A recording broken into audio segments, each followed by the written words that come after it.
Hello दोस्तों, आप सभी को हमारे यूट्यूब में स्वागत है। आप सब कैसे हैं? मैं आशा करता हूँ कि आप सब बढ़िया होंगे। जो कि आज हम बताने वाले हैं क्लास 10th का यूपी बोर्ड 2026 चित्रकला का पेपर है। पेपर कोड 830 GZ है।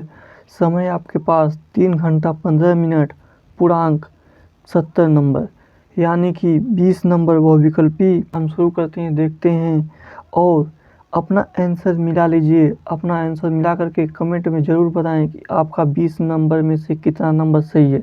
चलिए हम इसी को देखते हैं। आलेखन कला, कौन सा कला ये? आलेखन कला का क्या कर है? प्रत्येक बहुविकल्पी प्रश्न के 4 विकल्प हैं। इनमें से सही उत्तर चुनिए और सही क्रम में अपने उमार सीट पर अंकित करें, यानी कि उमार पत्र कहिए या सीट कहिए, उस पर अंकित करें।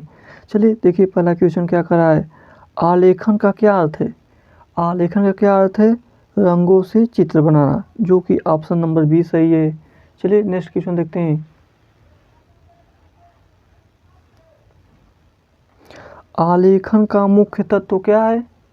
आलेखन का मुख्य तत्व रेखा है, जो कि ऑप्शन नंबर 20 सही है। चलिए नेक्स्ट क्वेश्चन चलते देखते हैं। का अर्थ है, यानी कि स्केच का अर्थ है, क्या अर्थ है? प्रारंभिक रेखा चित्र, जो कि ऑप्शन नंबर 20 सही है। चलिए नेक्स्ट क्वेश्चन देखते हैं। गहराई दिखाने के लिए प्रयोग होता है, यानी कि गहराई दिखाने के लिए किसका प्रयोग होता है? परिप्रेक्ष्य का, जो कि ऑप्शन नंबर 20 सही है।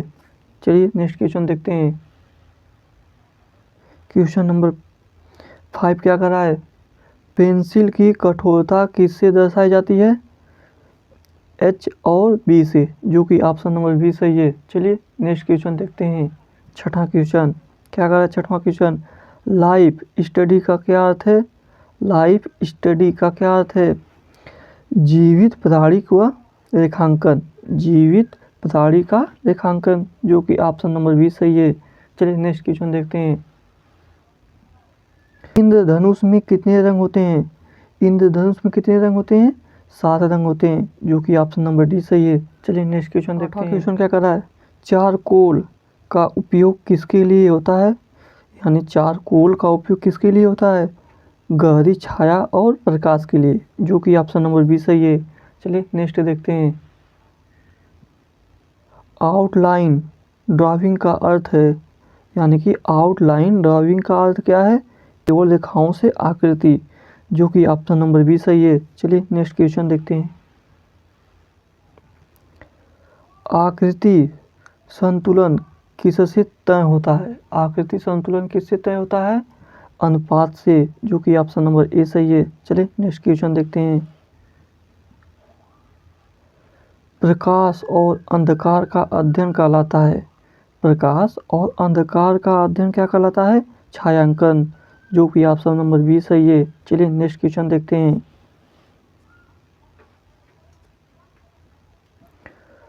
दूरी और गहराई दिखाने की विधि क्या है? दूरी और गहराई दिखाने की विधि क्या है? परिप्रेक्ष्य, जो कि ऑप्शन नंबर 20 सही है। चलिए नेक्स्ट क्वेश्चन देखते हैं।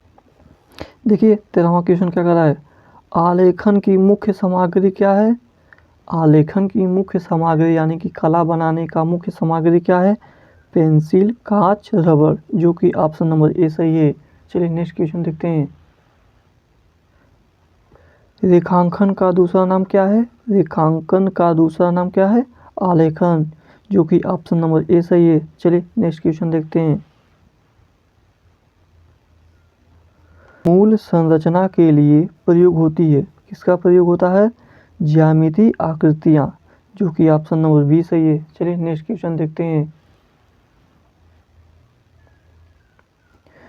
मानव आकृति बनाते समय सबसे पहले क्या बनाया जाता है? बनाया जाता है मूल आकार, यानी कि सिर, धड़कन, हाथ और पाँव, जो कि नंबर सी सही है।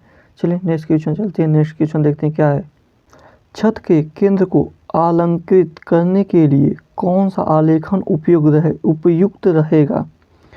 जो कि केंद्रीय का, जो कि ऑप्शन नंबर 20 सही है। चलिए नेक्स्ट क्वेश्चन देखते हैं। हरा रंग आँखों पर कौन सा प्रभाव डालता है? यानी कि हरा रंग हमारी आँखों पर कौन सा प्रभाव डालता है? ठंडा, जो कि ऑप्शन नंबर सी सही है। चलिए नेक्स्ट क्वेश्चन देखते हैं। आकृतियों की पुनरावृत्ति करने के लिए किस पेपर का प्रयोग होता है?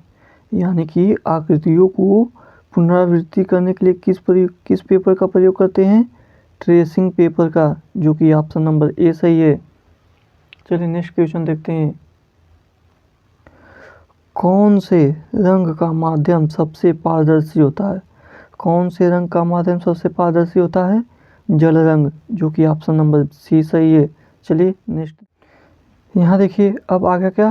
प्राविधिक कला। कौन सा कला? प्राविधिक कला। इसमें क्या दिया है? निम्नलिखित प्रत्येक बहुविकल्पी प्रश्न के 4 विकल्प में से एक सही उत्तर चुनिए और उसी क्रम में अपनी ओमार शीट पर चिन्हित करें, यानी कि अपनी ओमार शीट पर गोला करें। चलिए इसमें देखते हैं पहला क्वेश्चन क्या है। 1 मीटर में कितने सेंटीमीटर होते हैं? 100 सेंटीमीटर, जो कि ऑप्शन नंबर ए सही है। चलिए नेक्स्ट क्वेश्चन देखते हैं। वर्ग की चारों भुजाओं की क्या माप होता है? यानी कि चारों भुजाएं क्या होती हैं? बराबर होती हैं, जो कि ऑप्शन नंबर बी सही है। चलिए नेक्स्ट क्वेश्चन देखते हैं।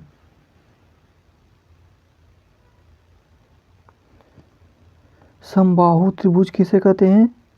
यानी कि समबाहु त्रिभुज किसे कहते हैं? जिनकी तीनों भुजाओं के अंतःकोण क्या होते हैं? बराबर होते हैं, जो कि ऑप्शन नंबर ए सही है। चलिए नेक्स्ट क्वेश्चन देखते हैं। देखिए क्वेश्चन क्या कर रहा है। 1 डेसीमीटर में कितने डेसीमीटर होते हैं? 100 डेसीमीटर, जो कि ऑप्शन नंबर डी सही है। चलिए नेक्स्ट क्वेश्चन देखते हैं। रेखा किसे कहते हैं? यानी कि रेखा किसे कहते हैं? दो बिंदुओं के बीच की दूरी को हम क्या कहते हैं? रेखा कहते हैं, जो कि ऑप्शन नंबर डी सही है। चलिए नेक्स्ट देखते हैं। समांतर रेखा किसे कहते हैं? यानी कि समांतर रेखा किसे कहते हैं? दो सीधी रेखाएं जो आपस में ना मिले उसे क्या कहते हैं? समांतर रेखा कहते हैं, जो कि ऑप्शन नंबर डी सही है। चलिए नेक्स्ट क्वेश्चन देखते हैं। नेक्स्ट क्वेश्चन क्या है। एक समचतुर्भुज में कितनी भुजाएं होती हैं? एक समचतुर्भुज में कितनी भुजाएं होती हैं? 4 भुजाएं होती हैं, जो कि ऑप्शन नंबर डी सही है। चलिए नेक्स्ट क्वेश्चन देखते हैं। एक वर्ग के सभी आंतरिक कोण का योग कितना होता है? यानी कि एक वर्ग के सभी आंतरिक कोणों का योग कितना होता है? 360 डिग्री, जो कि ऑप्शन नंबर बी सही है। चलिए नेक्स्ट क्वेश्चन देखते हैं। घन में कितने फलक होते हैं?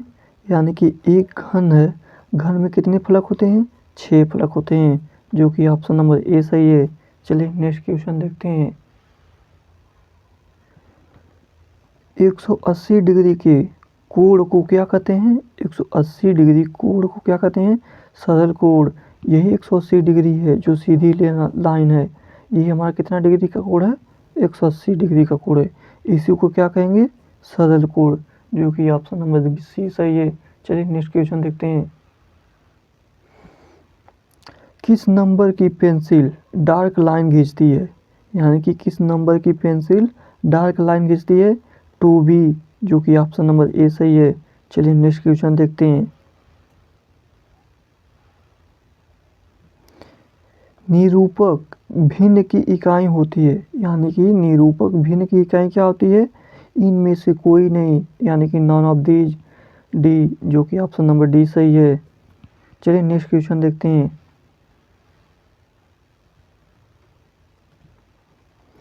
एक वर्गाकार प्रिज्म में कितने आयताकार फलक होते हैं? एक वर्गाकार प्रिज्म में कितने आयताकार फलक होते हैं? 4 फलक होते हैं, जो कि ऑप्शन नंबर सी सही है। चलिए नेक्स्ट क्वेश्चन देखते हैं। वृत्त का चतुर्थ भाग कहलाता है क्या? यानी कि वृत्त का जो चतुर्थ भाग है उसे क्या कहते हैं? इनमें से कोई नहीं है, यानी कि ऑप्शन नंबर डी सही है। चलिए नेक्स्ट क्वेश्चन। 15वां क्वेश्चन क्या कर रहा है। वृत्त का आकार कौन सा है? इसमें से वृत्त का आकार कौन सा है? ये वाला वृत्त का आकार है, जो कि ऑप्शन नंबर बी वाला है। ऑप्शन नंबर बी सही है। चलिए नेक्स्ट क्वेश्चन देखते हैं। किसी आयत की दो संलग्न भुजाओं के मध्य कितने कोण का होता है, यानी कि कितने कोण का होता है, 90 डिग्री का, जो कि ऑप्शन नंबर बी सही है। चलिए नेक्स्ट क्वेश्चन देखते हैं। किसी वृत्त का केंद्र सबसे बड़ी जीवा यानी कि व्यास को बांटता है तो उसे क्या कहते हैं, दो समान भागों में, यानी कि वृत्त की परिधि के आंशिक भाग को क्या कहते हैं, वृत्त की परिधि के आंशिक भाग को क्या कहते हैं, चाप, जो कि ऑप्शन नंबर सी सही है। चलिए नेक्स्ट क्वेश्चन देखते हैं। चार रेखाओं से घिरी आकृति को क्या कहते हैं, यानी कि चार रेखाओं से घिरी आकृति को क्या कहते हैं, आयत भी कहते हैं, चतुर्भुज भी कहते हैं, वर्ग भी कहते हैं, यानी कि सभी सही है, जो कि ऑप्शन नंबर डी सही है। चलिए नेक्स्ट क्वेश्चन देखते हैं क्या है। निम्न में से न्यून कोण है, यानी कि निम्न में से न्यून कोण है। न्यून कोण किसे कहते हैं, जो जिसका एक कोण 90 डिग्री से कम होता है उसे क्या कहेंगे, न्यून कोण कहेंगे। यानी कि 90 से कौन कम है, यही 45 है, जो कि ऑप्शन नंबर ए सही है। ये 90 है, ये 90 से अधिक है, ये भी 90 से अधिक है, ये तीनों क्या है, न्यून कोण नहीं है। न्यून कोण किसे कहते हैं, जिसका एक कोण 90 डिग्री से कम होता है उसे क्या कहेंगे, न्यून कोण कहते हैं, जो कि ऑप्शन नंबर ए सही है। चलिए नेक्स्ट क्वेश्चन देखते हैं। नेक्स्ट क्वेश्चन क्या है, ख। अब खंड ख क्या कहता है, निर्देश। निर्देश पढ़ लीजिए। इस खंड में प्राकृतिक दृश्य, चित्रण अथवा आलेखन अथवा प्राविधिक कला में से केवल एक भाग को हल करना है। हमें इसमें से कितना भाग करना है, एक ही भाग को हल करना है। चलिए देखते हैं क्या है। प्राकृतिक दृश्य चित्रण। प्राकृतिक दृश्य चित्रण क्या दिया है, अपनी ड्राइंग शीट पर पहाड़ी दृश्य चित्रण 20x15 सेंटीमीटर की सृजित कीजिए, यानी कि 20 सेंटीमीटर और 15 सेंटीमीटर का एक बनाना है। ठीक से इसमें मानव अथवा पशु आकृतियां होना अनिवार्य है। इसे जल रंग अथवा पेस्टल रंग से पूर्ण कीजिए। देखिए पहला क्या दिया है, सही रेखांकन एवं परिप्रेक्ष्य कीजिए, इस पे आपको 10 नंबर मिलेगा। सही एवं उपयुक्त संयोजन कीजिए, इस पे 5 नंबर मिलेगा। सौम्य एवं उपयुक्त रंगों का प्रयोग कीजिए, इस पे 10 नंबर मिलेगा। सामान्य प्रभाव एवं आकर्षण, इस पे 5 नंबर मिलेगा। सामान्य प्रभाव एवं आकर्षण का क्या मतलब है, जो आपका चित्र है यानी कि कला देखने में सबको बढ़िया लगे, सुंदर लगे, आकर्षित करे, उसी को सामान्य प्रभाव एवं आकर्षण कहते हैं, इस पे 5 नंबर मिलेगा। चलिए अब आगे देखते हैं। अब यहाँ देखिए अथवा करके आलेखन कला दिया है, इसमें क्या कर रहा है, चतुर्भुज में केवल इकाई द्वारा मौलिक आलेखन बनाइए और उसे भारतीय पुष्प एवं तितली की आकृति से पूर्ण कीजिए। कम से कम 3 रंगों का प्रयोग कीजिए। माप 15 सेंटीमीटर से कम ना हो, यानी कि चतुर्भुज का माप कितना होना चाहिए, 15 सेंटीमीटर से कम नहीं होना चाहिए। अब देखिए इसमें क्या करा, वही है इकाई की मौलिकता, 10 नंबर इस पर मिलेगा। लयात्मक रेखांकन 5 नंबर मिलेगा। रंगों का चयन एवं आकर्षण, उस पर 10 नंबर मिलेगा। सामान्य प्रभाव पे कितना नंबर, 5 नंबर मिलेगा। चलिए नेक्स्ट देखते हैं। देखिए प्राविधिक कला है अथवा करके क्या करा है, निर्देश में किन्हीं 5 प्रश्नों में से 3 ही प्रश्नों को उत्तर दीजिए, यानी कि 5 प्रश्न है उसमें से 3 ही को उत्तर देना है, यानी ठीक उसमें करा क्या फैन, सभी प्रश्न का अंक समान है। सभी प्रश्न का अंक क्या है, समान है। रचना में निर्दिष्ट दिखाएं, रचनात्मक दिखाएं एवं अविशिष्ट दिखाएं स्पष्ट हो, यानी कि जो रचना है उसमें सभी स्पष्ट हो, दिखाई देना चाहिए। ठीक तो क्या करा है, एक त्रिभुज क ख ग की रचना कीजिए जिसकी परिमाप 12 सेंटीमीटर है तथा जिसकी भुजाओं का अनुपात 3, 4, 5 है। ठीक और ख क्या कर रहा है, 5 सेंटीमीटर का एक वर्ग ज्यामिति विधि द्वारा बनाइए तथा इसके अंतर्गत बड़े से बड़ा वृत्त खींचिए। एक 5 सेंटीमीटर का वर्ग ज्यामिति बनाना है, इसके अंदर बड़े से बड़ा अर्धवृत्त खींचना है। ग स देखिए क्या करा है, एक त्रिभुज की रचना कीजिए जिसकी भुजाएं 4 सेंटीमीटर, 5 सेंटीमीटर और 6 सेंटीमीटर है। इस त्रिभुज के क्षेत्रफल के बराबर एक आयत की रचना कीजिए। यानी कि जो त्रिभुज बनाएंगे उसी के बराबर एक आयत की क्या करना है, रचना करना है। चलिए द देखते हैं आगे क्या करा है। एक साधारण मापनी की रचना कीजिए जिसका निरूपक भिन्न 1/30 दिया गया है, जिसके द्वारा मीटर और डेसीमीटर की दूरी पढ़ी जा सके। इस मापनी पर 2 मीटर 4 डेसीमीटर की दूरी दर्शाइए। ठीक, अच्छा देखिए क्या कर रहा है, एक आयत अ ब स द की रचना कीजिए जिसका क्षेत्रफल 15 सेंटीमीटर वर्ग हो और इस आयत के क्षेत्रफल के बराबर एक वर्ग की रचना करना है। एक क्या निकालना, आयत बनाना है, वो कितना सेंटीमीटर का क्षेत्रफल है, 15 सेंटीमीटर का, उसी के बराबर एक वर्ग की क्या करना है, रचना करना है। सबको आपको 10-10 नंबर फिक्स है। चलिए नेक्स्ट देखो, खंड ग क्या कर रहा है, इसमें से इस प्रश्न में दो भाग हैं, अ और ब, दोनों ही भागों को चित्रित कीजिए, यानी दोनों ही भागों को बनाना है। चलिए अ देखते हैं क्या है। निम्नलिखित में से किसी एक का स्मृति चित्रण पेंसिल द्वारा बनाइए। चित्र 15 सेंटीमीटर से कम ना हो।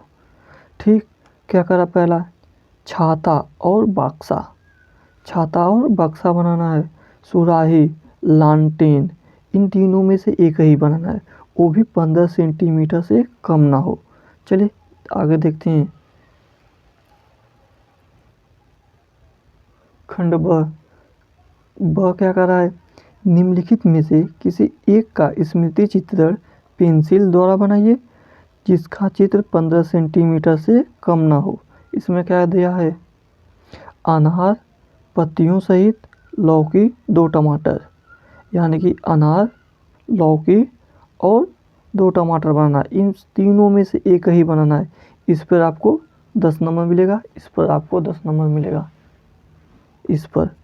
ये बस आज के लिए इतना ही। अब हम मिलते हैं नेक्स्ट वीडियो में। ऐसे ही वीडियो देखने के लिए हमारे चैनल को सब्सक्राइब करें, बेल आइकन को दबाना ना भूलें। चलिए मिलते हैं नेक्स्ट वीडियो में। आज के लिए इतना ही।